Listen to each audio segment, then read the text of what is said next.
¿Qué tal amigos? ¿Cómo están? Bienvenidos a esta nueva edición de nuestro Café en el Reino. Gracias por compartir este tiempo con nosotros. Les saluda desde aquí, desde los estudios de Olivo Natural y desde la ciudad de Miami, Richard del Pino, agradeciéndoles este tiempo en el cual podemos compartir cosas nuevas que el Señor tiene para cada uno de nosotros. Como les decía, estamos en la ciudad de Miami, el tiempo, como es habitual en esta época del año, nublado, lluvioso, estamos con una temperatura bastante alta en este momento, por eso justamente es que tenemos tanta humedad y tanta lluvia.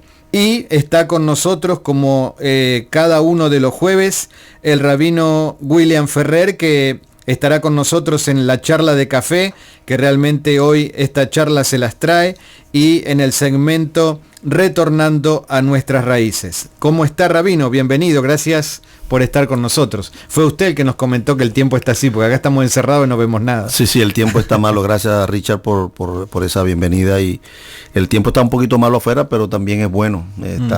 Los árboles se están nutriendo. Claro, para nosotros que cierto, se nos complica un poco, pero cierto. Gracias por este momento. Y este sur de la Florida, que depende tanto del lago Okeechobee, para que tengamos todos agua, es bueno que esté lloviendo en este tiempo. No, nos comentaba Carlos Enamorado, uno de los amigos nuestros, que en California actualmente hay una sequía, sí, y tienen el agua restringida. Sí.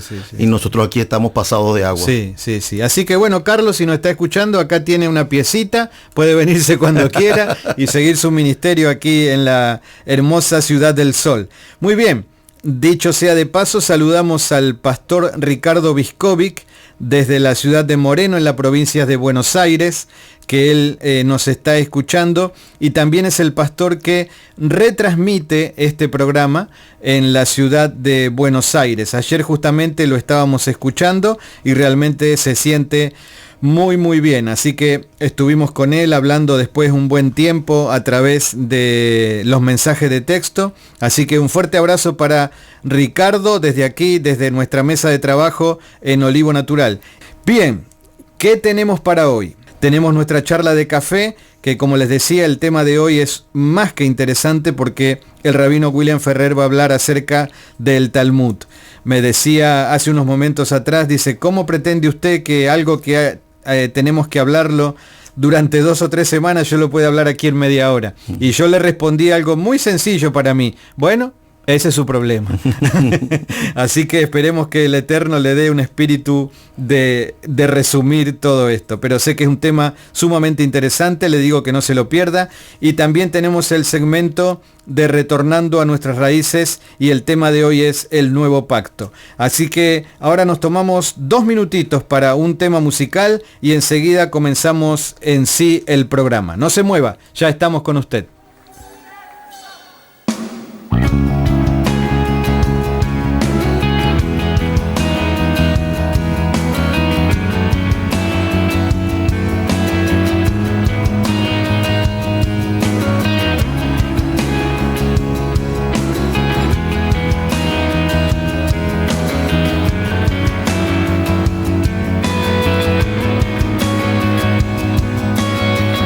I see the key.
Estábamos escuchando al grupo Hillsong, es un grupo cristiano australiano con el tema Hosanna. Realmente eso tocan y cantan muy bien. David, el que siempre yo menciono que maneja los controles y tiene la puesta en el aire de este programa, él también es músico y siempre me habla de este grupo que es un grupo realmente muy bueno en cuanto a lo musical y a las voces. Así que esperemos que también a usted le haya gustado escuchar esta música.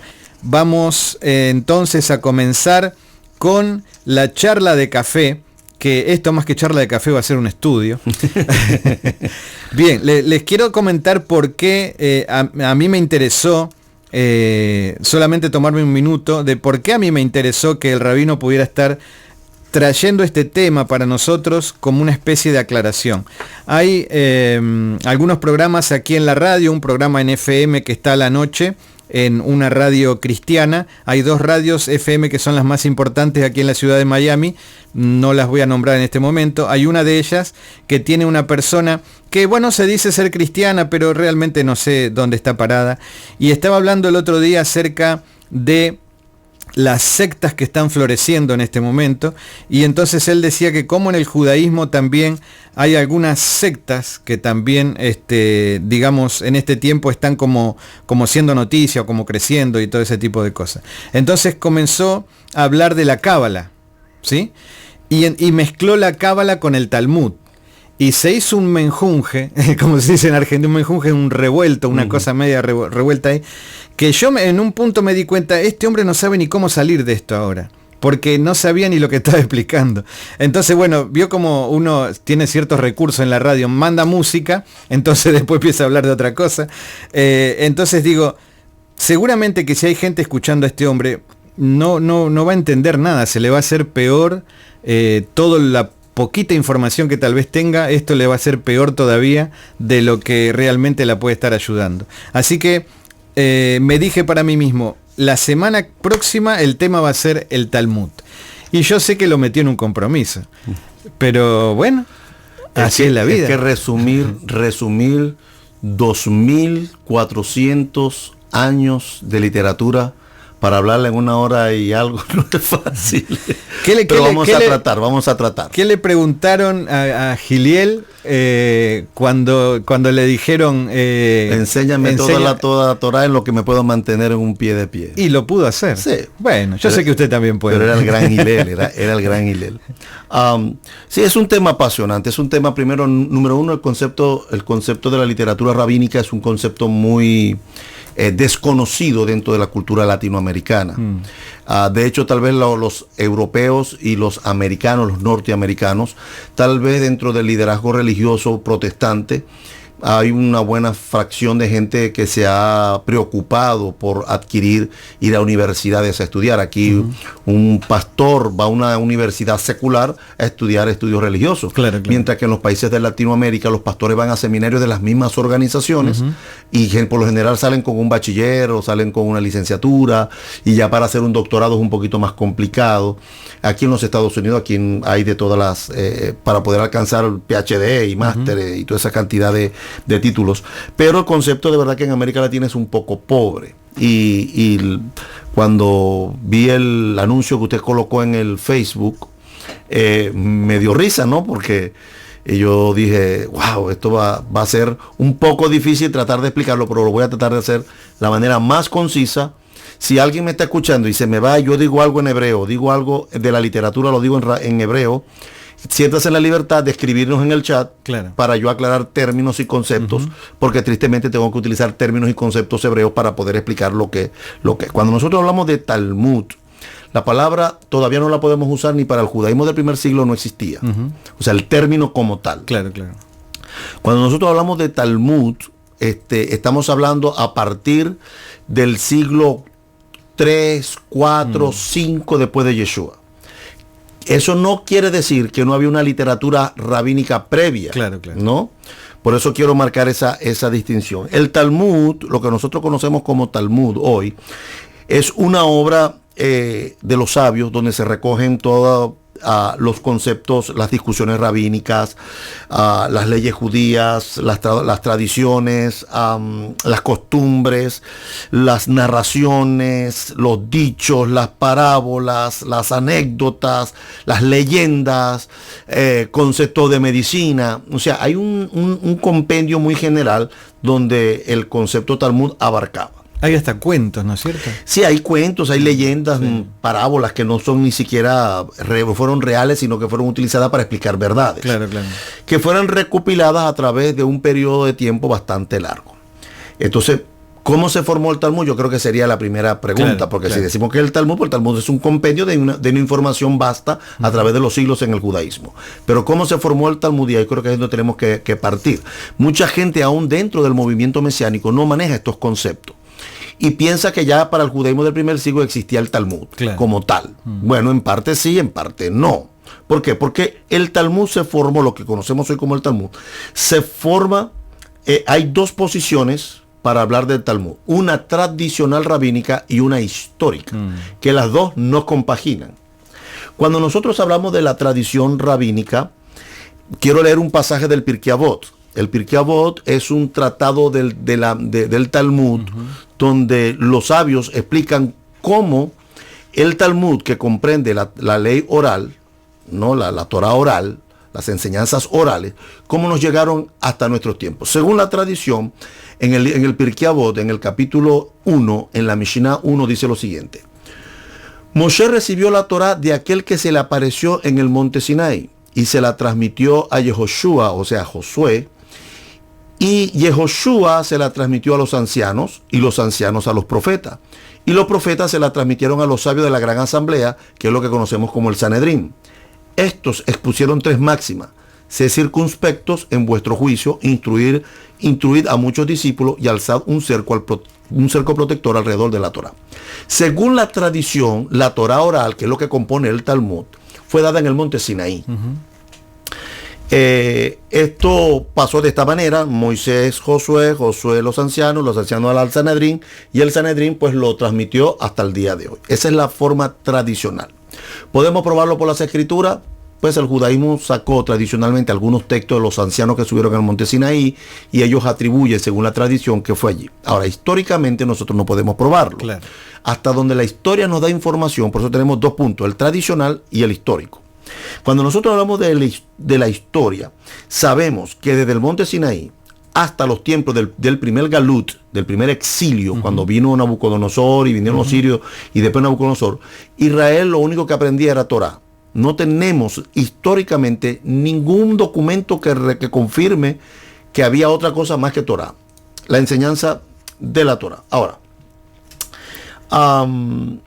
la historia dice que cuando regresaron del exilio, lo que se llama Shivat Zion, el regreso a Sion, cuando llegaron del exilio, nadie hablaba la lengua materna, no sabían leer hebreo, se había perdido, y Esdras, que era el escriba, lo podemos leer claramente en el libro de Esdras, que Esdras explicó.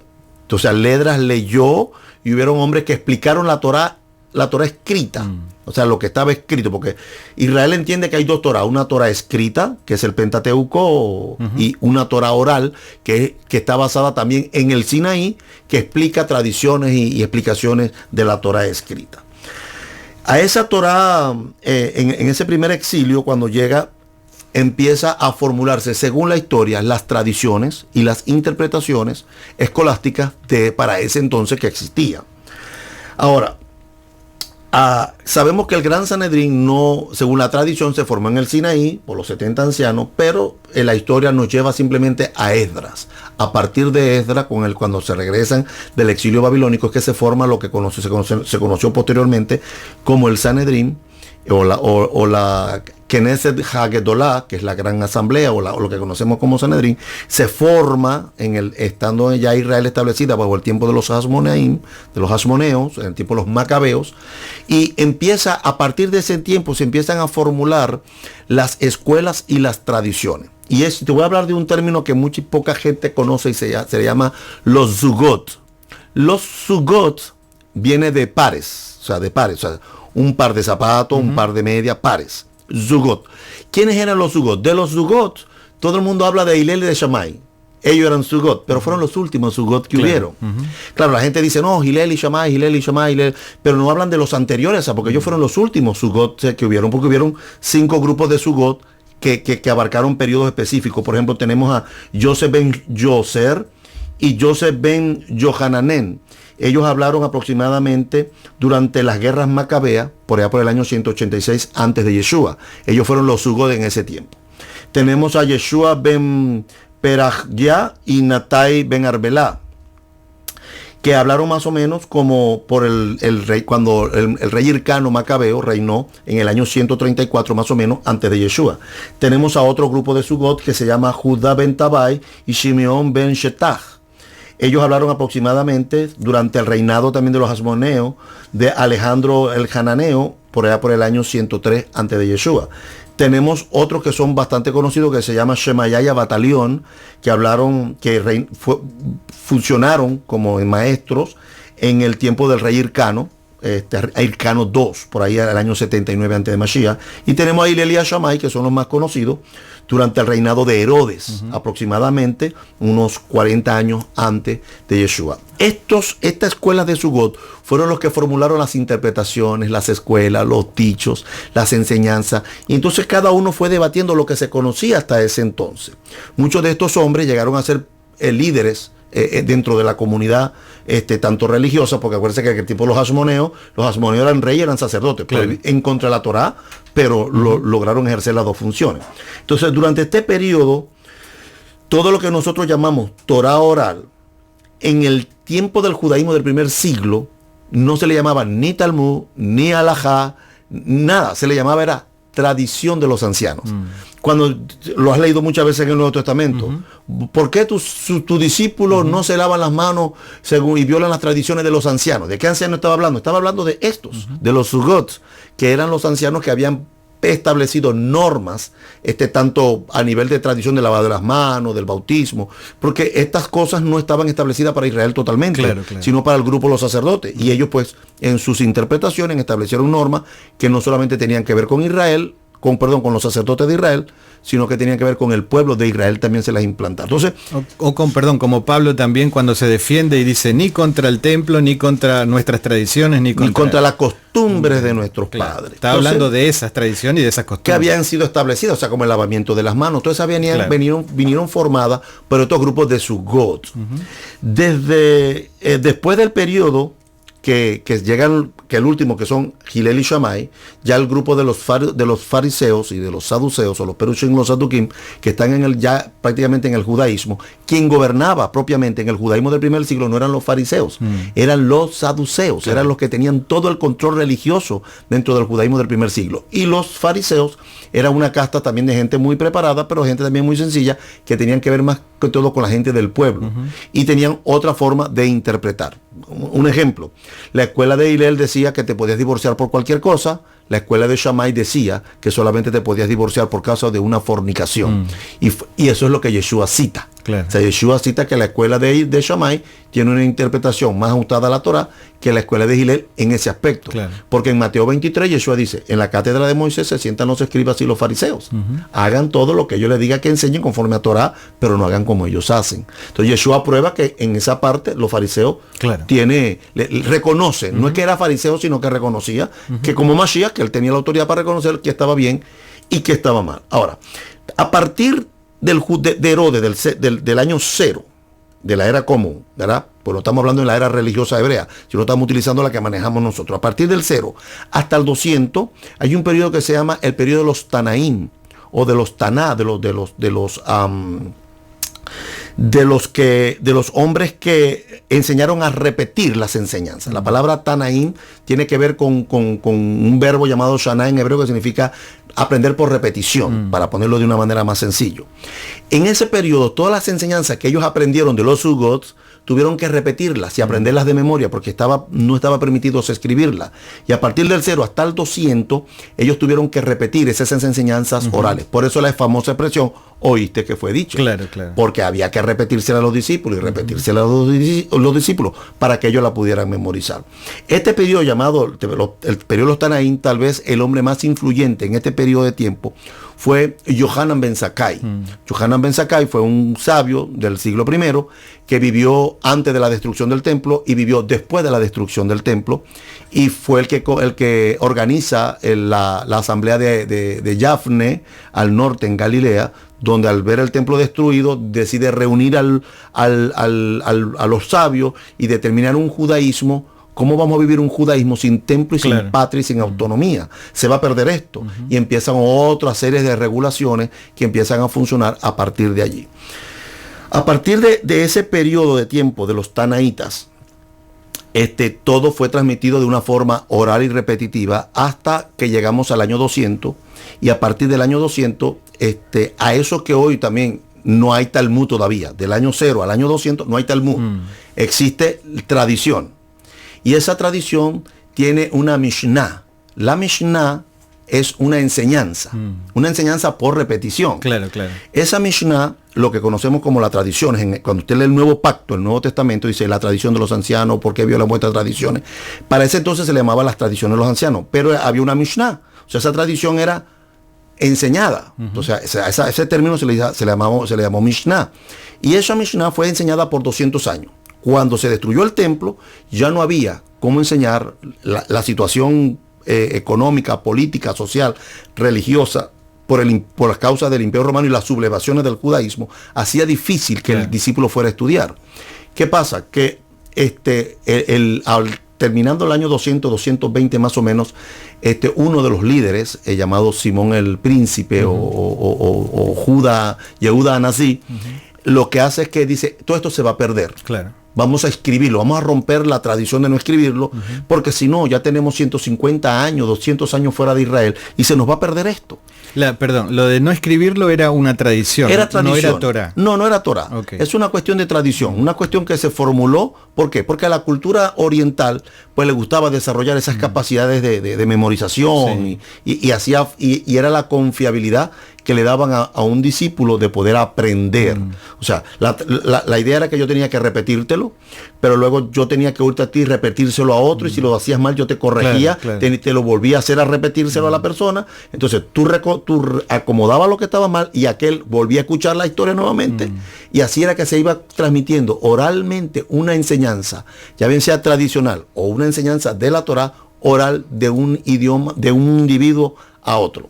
En el tiempo de Yeshua, Pablo no andaba más, Pedro no decía, voy a leer primero de Corintio. Ni andaban con los rollos bajo el brazo. Ni andaba con los rollos debajo del brazo. O sea, todas las enseñanzas, por eso Pablo decía, yo recibí, y porque lo recibió por instrucción, y otras las recibió por revelación. Pero en el caso de la enseñanza de Yeshua, Pablo tuvo que aprenderlo de los testigos oculares que tuvieron allí. Entonces, este concepto hasta el 200, Judá Anasí escribe la Mishnah, no la explica, la escribe.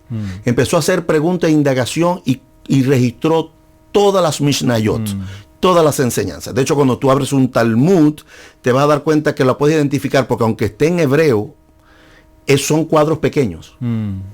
Simplemente las escribieron. Él y sus alumnos y su hijo escribieron todas las Mishnayot. Oye, en esta época se diría, era un visionario. Sí. Visualizó algo que era una realidad. Exacto. Y escribe las Mishnayot, y esas Mishnayot están allí. A partir del año 220 más o menos adelante, hasta aproximadamente el año 400, 500 más o menos, para no dar una fecha exacta aproximadamente, nacen los amoraitas. ¿Qué hacen los amoraitas? Los amoraitas explican la Mishnah, porque la Mishnah no era una explicación. Claro. Los Mishnayot era una enseñanza que había sido escrita porque otros anteriores a ellos las habían enseñado, que las habían aprendido por repetición de los Sugot, de Hillel, de Shammai, de Abatalión, de todos los anteriores. Ellos escriben, pero hay que explicarla. Claro. Ya han pasado 400 años. Entonces empiezan a explicar el concepto de la Mishnah. La Mishnah esta lo que quiere decir es esto. Y hace una explicación. A ese comentario extra, posteriormente se le llamó Gemara. Gemara. La Gemara es la explicación de la Mishnah escrita, que era la tradición en el judaísmo del primer siglo, que fueron establecidas históricamente hablando hasta el tiempo o a partir del tiempo de los Sugot o del retorno de los judíos del cautiverio babilónico. ¿Qué pasa? Que a esas dos cosas que hoy llamamos Mishnah y Gemara es lo que hoy llamamos en términos generales Talmud.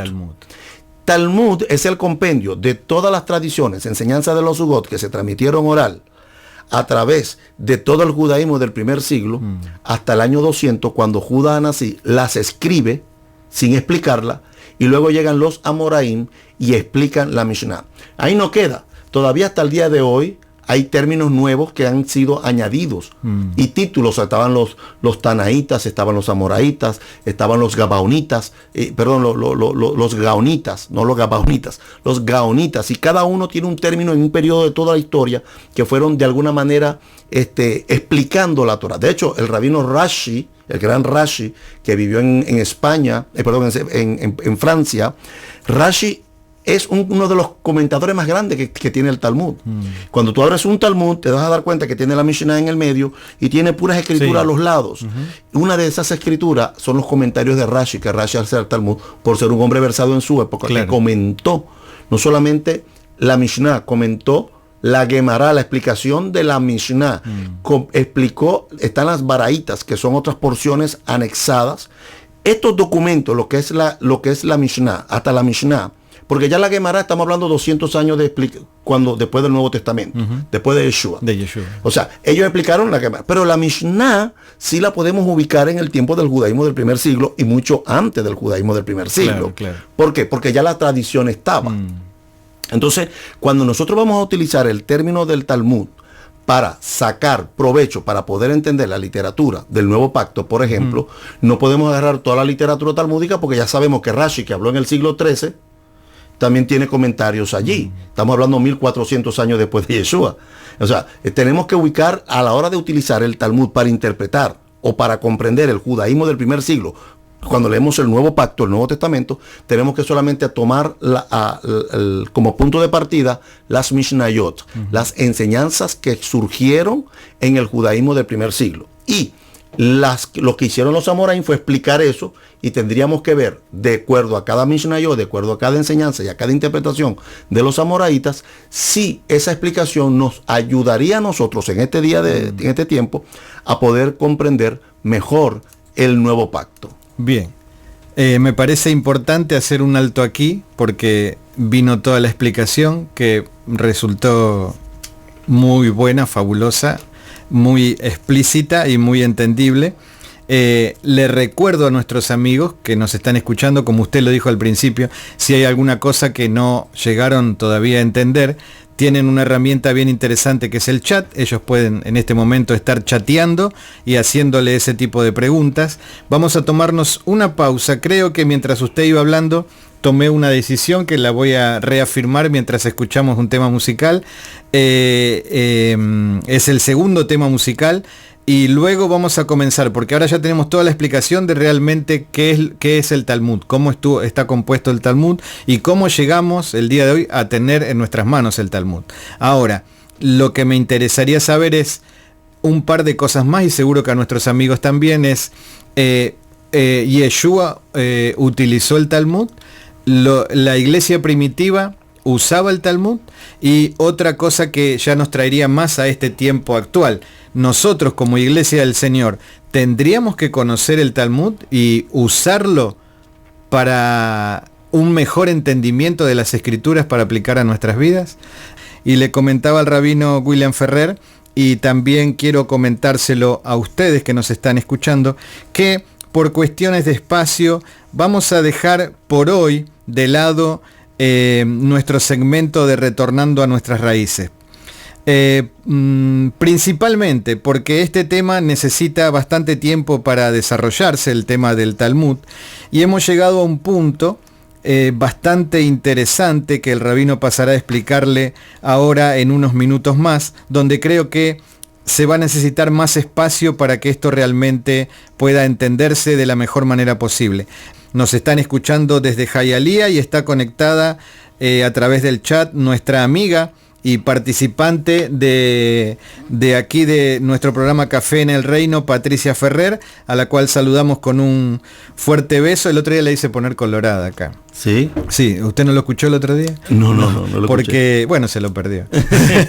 Porque le dije a Vane, haceme un favor ya que estás con la cámara, hacerle un primer plano a Patricia para que todos puedan estar viendo lo linda que está, que bien vestida que se vino y con todos los colores que trajo y se empezó a poner colorada.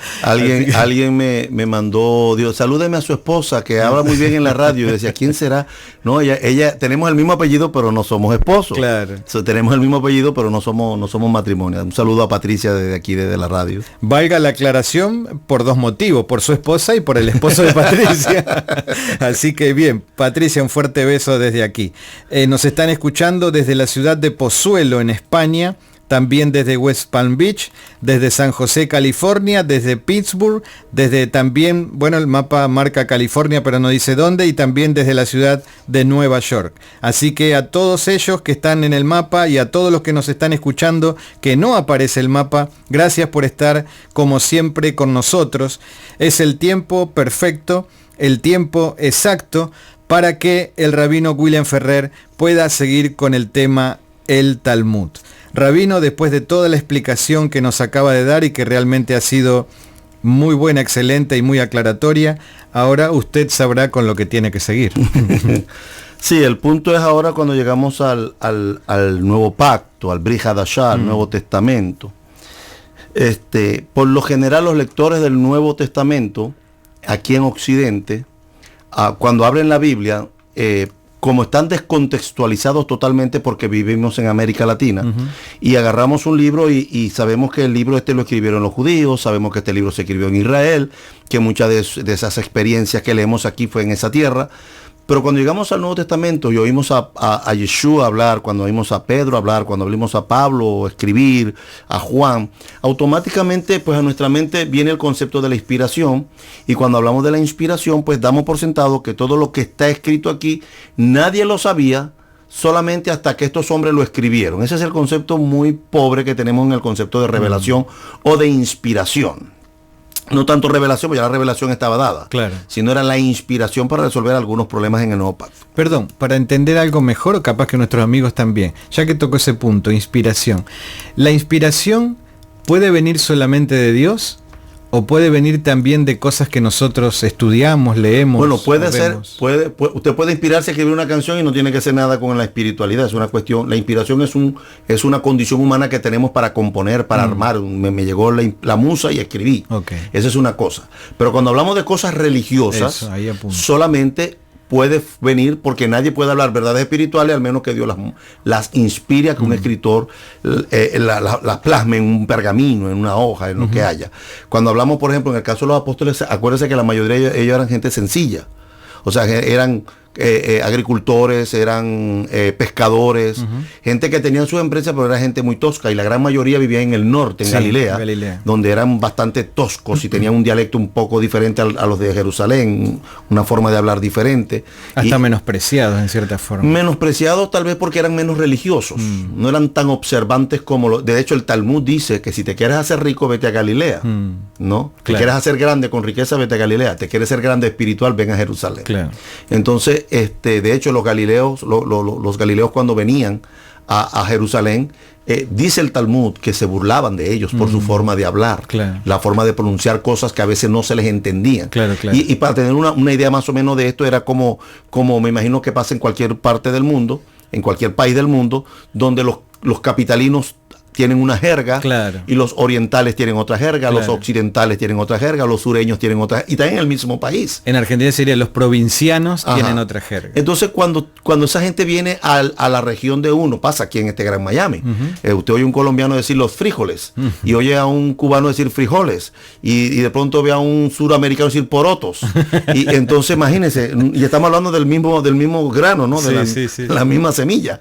Entonces eso forma y en el judaísmo es igual, todavía hoy es así. O sea, en el judaísmo hay formas y dialectos y dicharachos y hebraísmos que hoy pues son más modernos que los antiguos.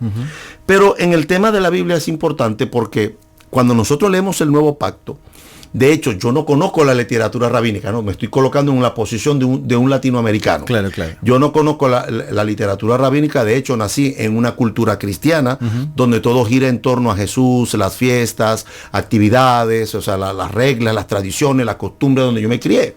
Cuando empiezo a leer la Biblia, automáticamente, inconscientemente, lo que hago es que agarro la Biblia y la interpreto como lo que yo entiendo, ¿no? Lo aprendimos en unas clases anteriores en Retornando a Nuestras Raíces, cuando hablábamos del concepto del reino de los cielos, ¿no? Cuando uno ve cielo está arriba, pues entonces la gente que se va para arriba, claro, ¿no? Se va para allá, para después de las nubes, después del tercer cielo o al tercer cielo, como la gente trata de explicarlo. Pero sin embargo es una expresión idiomática, es un hebraísmo que implica el gobierno de Dios sobre la tierra. Entonces, cuando yo leo el Nuevo Testamento es interesante porque tú decías, Yeshua lo utilizó. Una pregunta, ¿no? Que sería una buena pregunta. Si estaba en el judaísmo del primer siglo, pues Yeshua tuvo que haberlo conocido. De hecho, Yeshua fue instruido en una escuela bajo los pies de un rabino. Tuvo que ir a aprender, ¿no? Hasta los 5 años, después hasta los 12 y así sucesivamente, hasta que llegaba al nivel de la madurez y donde empezaba a aprender o a practicar o a enseñar Torah, depende de la escuela que cada niño fuera. Ahora, es importante porque cuando yo leo el Nuevo Pacto, por ejemplo, una persona, un judío, que conozca Talmud, digo que conozca porque hay judíos que no saben de Talmud. Parece histórico, parece ilógico lo que estoy diciendo. Porque hay un mito, es que los judíos saben mucha Torah y los judíos todos saben Talmud y todos saben Torah. No, en el judaísmo es igual que en el cristianismo. Hay gente que sabe y gente que no saben, gente que son de fe simple. Y en el judaísmo no escapa eso. Hay muchos sabios, hay muchos entendidos que se han preocupado por Dios, pero la realidad es que los otros defienden sus tradiciones, claro, y no conceptos bíblicos. Ahora, fíjate, si yo te digo que Yeshua usó el Talmud, tal vez para muchos de la audiencia dirán, ¿pero cómo? ¿Dónde? Es que la razón es que como yo no sé lo que dice el Talmud, cuando Yeshua habla, no sé si es Talmud, no sé lo que es. Ahora, eso no quiere decir que Mateo, Marcos, Lucas, Juan, Pedro, Juan, lo que escribieron el Nuevo Pacto, no quiere decir que no eran inspirados. O sea, la inspiración consistió en que estos hombres de Dios, cuando fueron a escribir lo que Dios ponía en sus mentes y en sus corazones para que escribieran, Dios le ponía en su mente tanto las enseñanzas de lo que ellos estaban acostumbrados, que era conforme a Torah, más la problemática que estaban resolviendo. O sea, así usaron del recurso del Talmud como utilizaron recursos de cosas seculares. El apóstol Pablo menciona un poema de un pagano griego. Lo que pasa es que no sabemos cuál es el poema y pensamos que todo es de Pablo. Claro. No, pero Pablo cita una frase de un poema de un poeta griego y está en el libro de los Corintios, en la carta a los Corintios. Te voy a poner varios ejemplos. O cuando dice ese Dios desconocido para ustedes. Ajá. Cuando va al famoso Dios no conocido. Sí. Ahora, te voy a poner, por ejemplo, varios ejemplos. Voy a utilizar tal vez Mateo, que es el lugar, y lo digo así porque Mateo es el que le escribe a los judíos. Claro, claro. ¿No? Y yo quiero que en Mateo 7, que la gente vaya conmigo a Mateo capítulo 7, si tienen una Biblia ahí a la mano. Mateo 7, por ejemplo, tiene algunas cosas interesantes. ¿Te acuerdas de aquel famoso versículo cuando Yeshua le dice, así que todo cuanto queráis que los hombres hagan con ustedes, así también haced vosotros con ellos? Es un famoso texto, la regla de oro. La regla de oro. La regla de oro. Conocida como la regla de oro. Si yo te digo que este versículo no lo inventó Yeshua, ¿qué dirías? No sé. No sabes, ¿verdad? Claro. Pero yo te puedo decir que esta máxima, que es como se le conoce, fue dicha aproximadamente unos 80 años antes por Hillel, uno de los Sugot, los últimos de los Sugot, se lo dije en la otra sección. El último de los Sugot era Hillel y Shammai. Hillel fue el que planteó esta máxima. ¿Qué hizo Yeshua? Yeshua está enseñando y como Mashiach tenía la autoridad para deliberar qué estaba bien y qué estaba mal, la enseñanza de Hillel la certifica, no solamente la certifica, la utiliza. ¿Sabes dónde tú puedes conseguir esta misma regla de oro, que es una regla de oro dentro del judaísmo también? Está en el Tratado de Shabbat, capítulo 31a. Tal vez los que no están familiarizados con esta, es como decir Mateo capítulo 5, versículo 36. Claro, ¿no? El Talmud está clasificado en secciones, en tratados, ¿no? Y esto está en el tratado del Shabbat, en la sección 31A, porque están divididos en A y en B. En la primera sección del capítulo 31 o de la sección 31, dice que Hillel fue el que dijo esta enseñanza. ¿Qué hizo Yeshua? Yeshua simplemente tomó de lo que había en el judaísmo del primer siglo, una regla importantísima, que es una gran verdad, la toma de las enseñanzas del rabino Hillel y la muestra, la da. Por eso que Yeshua siempre lo testaban y le dijeron, dinos cuál es el mandamiento más grande en la Torah. Claro. Y Yeshua cita un texto de Hillel. O sea, y Yeshua dijo, oye Israel, el Señor nuestro Dios, el Señor uno es, y amarás al Señor tu Dios con todo tu corazón, con toda tu alma, con toda tu mente, con toda tu fuerza. Ama a tu prójimo como a ti mismo, y lo demás es comentario. Eso fue lo que dijo Hillel. Yeshua dijo, oye Israel, el Señor nuestro Dios, el Señor uno es, llamarás al Señor con todo tu corazón. Y dice, y porque de esto dependen toda la ley y los profetas. Y ama a tu prójimo como a ti mismo. O sea, Yeshua utiliza lo que estaba en el judaísmo del primer siglo y lo plantea. Claro, cuando Yeshua habla de esto, el judío que ya había oído de las enseñanzas de Hillel sabía lo que estaba citando. Sabía lo que estaba utilizando. Y no es la única vez que aparece. Por ejemplo, para frases como por ejemplo en Mateo 7, tú dices, no juzguéis para que no seas juzgado. Está en la literatura rabínica. Está dentro del tratado del Pirkei Avot. El Pirkei Avot capítulo 4, Mishnah 8, dice, no juzguéis para que no seáis juzgados. O sea, cuando Yeshua está citando esto, sí, Yeshua lo está citando porque es una verdad que el judaísmo la conocía. No le podemos llamar Talmud en el judaísmo del primer siglo, porque el término Talmud aparece a partir del año 300, 400. Claro. Pero estaba en la Mishnah, estaba en la tradición, en las enseñanzas orales que habían aprendido de los primeros Sugot, de los primeros pares que vinieron. Estas enseñanzas y Yeshua las aprovecha. O sea, él enseña, pero refuerza sus enseñanzas con estas máximas, con estas expresiones, con estas enseñanzas de estos sabios, y refuerza. Israel entiende. Es como cuando yo tengo que explicarle algo a mis hijos, tengo que utilizar la fraseología venezolana para que mis hijos puedan entender. A veces tengo cosas de la Biblia y no las entienden y tengo que ponérselas un poco más criollas. Por eso cuando nosotros leemos la Biblia, a veces no la entendemos porque hay fraseologías, la perniquebrada, una cantidad de términos que no son típicos de nuestro continente ni nuestra vida social. Entonces, estos sabios utilizan Yeshua, los apóstoles utilizan esta fraseología. De hecho, en este caso Mateo es el que la está escribiendo. Mateo la está escribiendo. Fíjate. Con la misma vara que mide será medido. Ese es un versículo muy famoso que está ahí en el mismo evangelio de Mateo también. Pues está en el tratado talmúdico, hablando ya después de la codificación, está en el tratado Sotá 9b, 8b y 9b. Los discípulos, los sabios de Israel, en la literatura rabínica dice, midad que negué midad, con la misma vara que mide serás medido. Entonces, lo utilizaron, pues claro, formaba parte de la vida del judío. De hecho, la palabra, tú nunca, ¿te sabes la palabra hebrea para discípulo? Te voy a poner un aprieto. Me puso en un aprieto. La palabra en hebreo para discípulo es talmid. No se te parece a Talmud. De ahí viene. Porque un discípulo aprende enseñanza. El discípulo tenía que sentarse a escuchar. A la usanza hebrea, el maestro se sentaba y los discípulos se sentaban alrededor para escuchar. A ver, como para hacer una figura un poco más, porque hay veces que trasladarnos a esa época, a algunos tal vez se les puede complicar, y vamos a hacer una figura un poco más presente, más actual. Intentemos suponer que Yeshua viene hoy, ¿no? Que no vino en aquel tiempo, sino que viene hoy y se establece en Israel. Entonces, de las cosas que escucha, que Israel enseña en este preciso momento, él lo que está diciendo es, a ver si interpreto bien, eso que están enseñando este grupo está bien. Lo que está enseñando ese grupo de eso mismo está mal. Correcto. De otra escuela y de otra cosa dice, eso es lo que está bien. Eso es lo que Dios quiere. Lo otro no es lo que Dios quiere. ¿Y qué es lo que está enseñando Israel en este momento? Cosas que están en el Talmud, cosas que están en las Escrituras. ¿Es así? Correcto. Tal cual. Correcto. Eso es lo que hizo Yeshua. Eso fue lo que hizo. Y lo que hicieron los shalías, los apóstoles. Ahí iba a apuntar exactamente. Los apóstoles hicieron lo mismo. Claro, mira, es interesante porque Yeshua, por ejemplo, ¿a qué vino Mashiach? Bueno, a redimir, a traer la redención, parte de la redención completa no ha llegado todavía, ¿verdad? pero danos la certeza, la seguridad de que cuando venga la redención completa se puede establecer. Fuimos salvados en esperanza hasta que llegue el tiempo que Mashiach regrese y ponga los pies.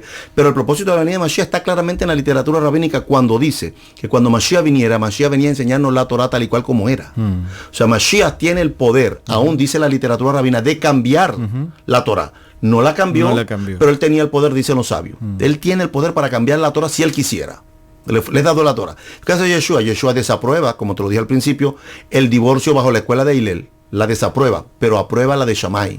Que es ¿por qué? No porque Shammai ni porque Hillel, sino porque la enseñanza se ajusta más a la Torah. Por ejemplo, estaba en contra de los celotes. Cuando los celotes peleaban y querían defenderse del imperio romano por la fuerza, Yeshua le dijo, no, mi reino no es de este mundo y nosotros no peleamos así, nosotros venimos a traer paz. Entonces, Yeshua aprobó y desaprobó las enseñanzas de los sabios, las interpretaciones de los sabios, que estaban basadas en las enseñanzas de los Sugot, las adapta, las aprueba, porque se ajustan a las escrituras, y manda a los discípulos a practicarlas. Fíjate, es curioso porque cuando la Biblia dice, si yo te pregunto, ¿cuándo viene Mashiach? ¿Cuándo viene la próxima vez? La segunda venida. ¿Cuándo regresa Mashiach? ¿Qué tú me responderías bíblicamente? Va a venir como ladrón en la noche. ¿Pero cuándo? No, del tiempo no lo sabe nadie. O sea, ¿por qué? Porque me estás citando un texto de la Biblia, ¿sí? Claro, y tú dices, bueno, es que la Biblia dice que el día y la hora, nadie lo sabe. Y si yo te digo que cuando tú me respondiste así, me estás respondiendo con un texto talmúdico. Es que yo leo el Talmud continuamente. Me estás respondiendo con un texto talmúdico. ¿Cuándo se dice eso? En Rosh Hashanah. O lo que conocemos hoy como Rosh Hashanah, que antiguamente se llamaba Yom Teruah. Cuando antes no había el sistema de calendario que tenemos hoy, nadie sabía exactamente cuándo iba a aparecer la luna nueva en el tiempo de la fiesta de Tishri, que es la fiesta de las trompetas. Al no saber cuándo venía, los discípulos le preguntaban a sus sabias, ¿y cuándo viene Yom Teruah? Y los rabinos decían, el día y la hora, nadie lo sabe hasta que aparezca allí. Y esa terminología también es utilizada dentro de la literatura rabínica para usarla con respecto a la venida de Mashiach. Claro. Cuando Mashiach venga, ¿cuándo va a venir? O sea, ¿cómo va a aparecer? Los rabinos respondían, el día y la hora, nadie lo sabe. Tienen que estar pendientes para cuando empiecen a suceder los acontecimientes. Entonces, fíjate, algo tan sencillo como eso. Pero si yo te puedo hablar, por ejemplo, de Pablo. De hecho, hay el texto donde dice, Yeshua no vino a abolir la Torah, sino a darle perfecto cumplimiento. Una vez estaba dando una clase en una yeshiva en mi sinagoga y viene un pastor, amigo mío, y viene a la yeshiva a tomar el curso. Y él me había dicho que él quería comprarse ir comprando el Talmud por parte, porque son varios tomos. Y me recomendó, le dije, cómprate el tratado Shabbat, que es un tratado bueno. Y el hombre compró pero se empezó a leerlo, y cuando empezó a leerlo se encontró con algo que a él le hizo un boom en su cerebro. Se encontró y marcó el texto, y cuando llegó a la yeshiva me hace la pregunta y me dice, este texto donde dice que Yeshua no vino a abolir la Torah, sino a darle perfecto cumplimiento, ¿el judaísmo conocía ese versículo? Y la respuesta mía, pues le dije, pues sí, está en el tratado Shabbat. Y él me dijo, ni me diga que aquí lo tengo marcado. Y abrió el Talmud y me lo leyó y me dice, me quedé impresionado cuando este sabio citó estas palabras y dijo, porque Mashiach no viene a abolir la ley, sino a darle perfecto cumplimiento. Por eso cuando Mateo está escribiendo el texto, utiliza el texto talmúdico y lo plantea y dice, Mashiach no viene a abolir la Torah. Mashiach viene a darle perfecto cumplimiento, viene a cumplir, a hacer que la Torah sea cumplida perfectamente. Y así nos vamos a conseguir con una serie de literatura que tristemente a veces aquí en Occidente no le prestamos atención, simplemente estamos leyendo un libro descontextualizado de un tiempo, de una fecha, de un año, de un idioma, de una idiosincrasia, de una cultura, que ha causado que cada quien siga sacando escuelas y escuelas y escuelas y escuelas, y nos hemos olvidado de lo más importante, ¿no? Que es poder entender las escrituras. Hay un texto que Pablo utiliza que cada vez a ese mismo pastor amigo mío, cuando le estaba citando no lo vamos a nombrar, pero es colombiano, ¿no? Sí, no lo vamos a nombrar, pero es colombiano. Y siempre me dice, eso está tenaz. Sí. Pero eso está tenaz. El pasaje está, por ejemplo, en Primera de los Corintios, capítulo 10, versículo 4 en adelante. Pablo, escribiéndole a los hermanos en Corintio, dice, hablando dice, porque no quiero, hermanos, que ignoréis que nuestros padres estaban bajo la nube y todos pasaron por el mar, y en Moisés todos fueron bautizados en la nube y en el mar. Y todos comieron el mismo alimento espiritual. Y todos bebieron la misma bebida espiritual porque bebían de la roca espiritual que los seguía. Y la roca era el Mesías. Pablo, cuando cita esas palabras, está citando un texto talmúdico. Está citando... Menos la última frase. Menos la última frase. Que es está en el tratado Tanís 9a, y en Baba Matzia, en otro tratado, también está la misma expresión, 86b. Lo único que Pablo le añade a la enseñanza talmúdica es que el Talmud dice que todos bebieron de la misma bebida espiritual porque bebían de la roca que los seguía. Y hasta ahí llega. Entonces Pablo interpreta el Talmud y dice, y esa roca que seguía a Israel, ¿verdad? Que era la roca de la peña, porque en el judaísmo hay un midrash que dice que esa roca venía rodando juntamente con el pueblo de Israel, y donde había necesidad, la roca funcionaba, ¿verdad? Es un midrash, es una enseñanza. No está literal en la Torah, pero el judaísmo tenía ese tipo de enseñanza, de fábulas. Y Pablo dice, y esa roca que seguía a Israel era Mashiach. Entonces, Pablo está citando textos del Talmud, como también pudiéramos algún día hablar acerca de los libros deuterocanónicos que se mencionan en el Nuevo Testamento, que también están allí, porque fueron parte de la literatura del judaísmo del primer siglo, que posteriormente el judaísmo los rechazó en el concilio de Jamnia, y que fueron descalificados como libros inspirados, pero eran libros que existían en el judaísmo del primer siglo. Entonces, la literatura rabínica no quiere decir que todo lo que estoy leyendo del Talmud está bien. No me malentienda. Tampoco estoy diciendo que el libro del Talmud es un libro inspirado y que está al mismo nivel de Torah. No, lo dije al principio. El Talmud, según la tradición rabínica, que no se puede probar históricamente, ellos dicen que Moshe recibió la Torah oral, las tradiciones, que Moisés se la enseñó a Josué, que Josué se la enseñó a los ancianos, que los ancianos se la enseñaron a los profetas, y que los profetas se la enseñaron a la gran asamblea o a la sinagoga, y así nos llegó hasta el día de hoy. Eso es tradición, pero no puedo sustentarlo. La historia, que es donde yo parto, lleva a la sinagoga, la Knesset Hagedolá, la gran asamblea, la gran sinagoga, la lleva hasta el tiempo de Esdras.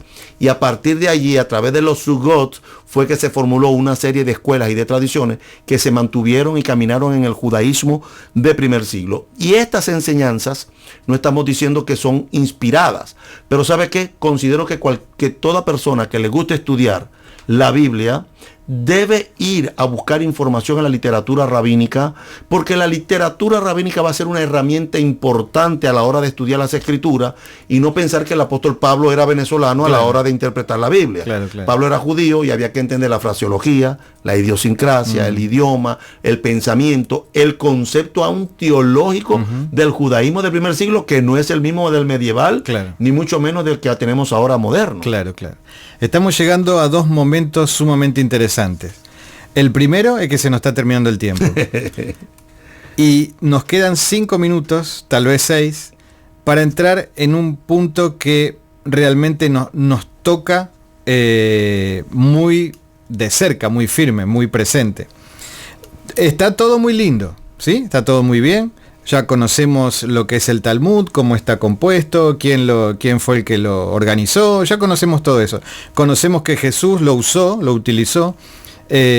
Conocemos que los apóstoles, podríamos decir que la iglesia primitiva, en cierta forma, lo utilizó.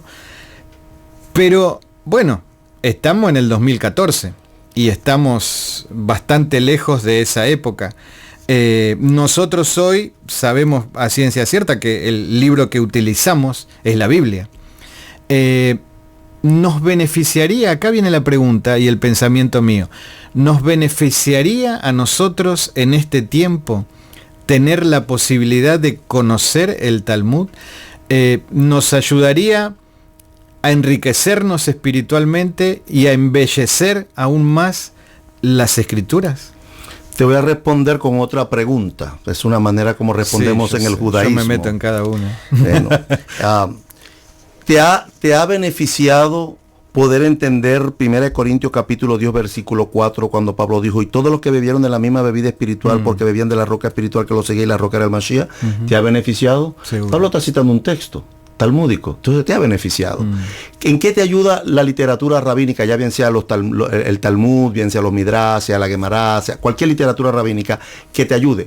Te ayuda a sacar claridad con respecto al judaísmo del primer siglo, porque los escritos que tú estás leyendo aquí fueron escritos aproximadamente entre el año 40 y el año 90, el año 100, de la era del judaísmo del primer siglo, antes de la destrucción del templo y después de la destrucción del templo. Entonces, para poder entender la mentalidad del judaísmo del primer siglo y poder entender un libro que fue escrito en aquel entonces, primero tengo que identificar si lo que estoy leyendo es una inspiración para Pablo, para un momento, y si dentro de esa inspiración hay literatura talmúdica o enseñanza rabínica.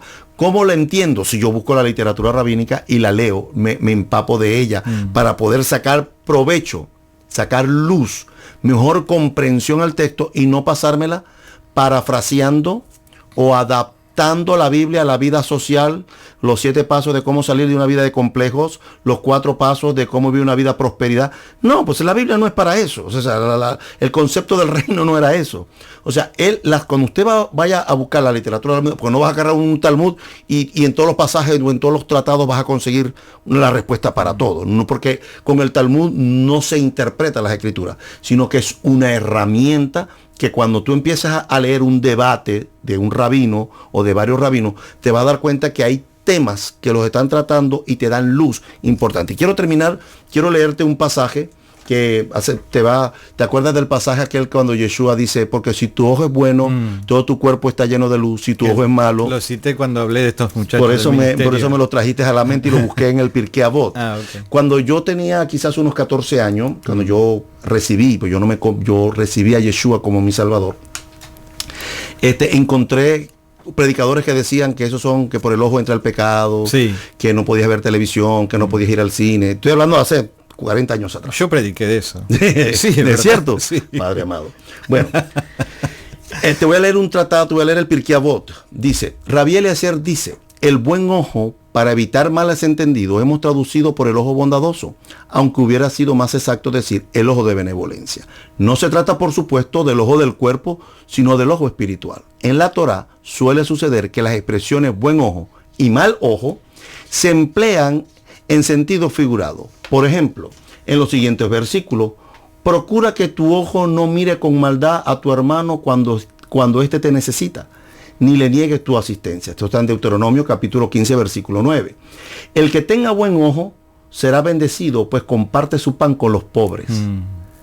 De Proverbios capítulo 22, versículo 9. No comáis el pan del que tiene mal ojo, ni deseéis sus manjares. Eso está en el mismo Proverbio 23, 6. De todos estos ejemplos se infiere que en la lengua hebraica la expresión buen ojo significa benevolencia, mientras que la expresión mal ojo designa mala intención. Si tú lees el relato donde está el texto, dice, no hagáis tesoros en los cielos no hagáis tesoros en la tierra donde el ladrón y el orín corrompen, sino que haced tesoros en los cielos, porque donde esté vuestro tesoro, ahí estará vuestro corazón. Y ahí en el versículo pues dice, porque si tu ojo es bueno, tu cuerpo está en luz, y tu ojo es malo, tu cuerpo está en tiniebla. Los subtítulos dividen el relato y pierde al lector. Claro. Pero cuando está hablando del tesoro, del dar, que cuando des con tu mano derecha, no de tu mano izquierda, y termina con el ojo bueno, tratando que el ojo bondadoso, el ojo bueno, está lleno de luz, y cuando ve la necesidad, según el rabino Eliezer en el Pirkei Avot, en el tratado talmúdico del Pirkei Avot, dice que es un hombre benevolente, que ve la necesidad y da. Pero el judío de mal ojo o el cristiano de mal ojo, cuando ve la necesidad, cierra su corazón y no da. Como digo yo, le das aquí en el codo, extiende la mano, pero abre los dedos de los pies, no extiende donde tiene aquí la mano.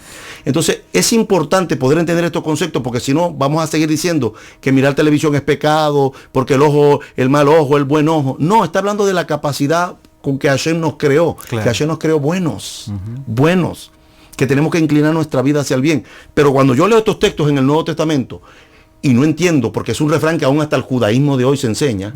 Por ejemplo, la expresión el ale y el taf. Le dice la madre al hijo, ya terminaste tu alef y taf. Ya terminaste todos tus quehaceres, desde el principio hasta el final. Esos términos que están en el judaísmo normal, pero pensamos que es una cosa exclusiva de Apocalipsis, que nadie más la dijo, que solamente Juan la recibió en el libro de Apocalipsis. Y entonces pierdo el sentido original cuando yo descontextualizo un libro que fue escrito en el judaísmo del primer siglo, bajo unas escuelas predominantes fariseas, saduceas, de los celotes, de los esenios que estaban allí, los herodianos, los helenistas estaban allí funcionando, y bajo esa literatura estaba la Mishnah, que son las enseñanzas que se aprendieron por repetición de los Sugot, que deberíamos de utilizarla a la hora de sacarle más luz y mayor comprensión a los escritos del Nuevo Testamento, y así nos evitaremos tanta confusión en estos últimos tiempos a la hora de interpretar las Escrituras. Wow. Cuando ustedes me pueden escuchar que yo hago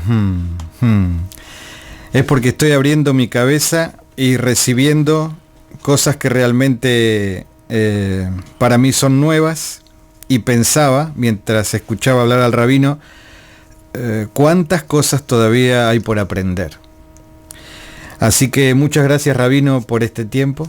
Gracias por todo esto. Esperemos que este tiempo haya sido suficiente para que usted pueda explayarse de la mejor manera posible.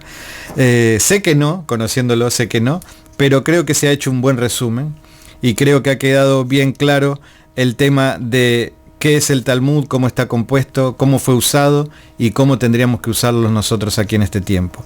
Y que me da la sensación, y me atrevo a decir, usted me sabrá decir sí o no, que no es algo que está puesto ahí para el judaísmo exclusivamente, sino para todos aquellos que somos hombres de fe o mujeres de fe, y que deseamos de todo corazón entender bien profundamente las Escrituras, porque realmente lo único que deseamos es amar más profundamente y conocer mucho más profundamente. ¿Cómo tú sirves mejor al Eterno conociendo lo que verdaderamente Él pide de ti? Exacto. Si tú no conoces eso, entonces no sabes. Por eso hay gente que está haciendo cosas que son antibíblicas, pero no lo saben. Claro. Aman al Eterno, son gente de fe simple, gente de fe sencilla, pero aman al Eterno, pero no hay conocimiento. Claro. Entonces la única manera es como cuando aquí en los Estados Unidos, si te pasas una luz, tú sabes que te van a dar $150 de multa, y sabes que no vas a poder sobornar al policía.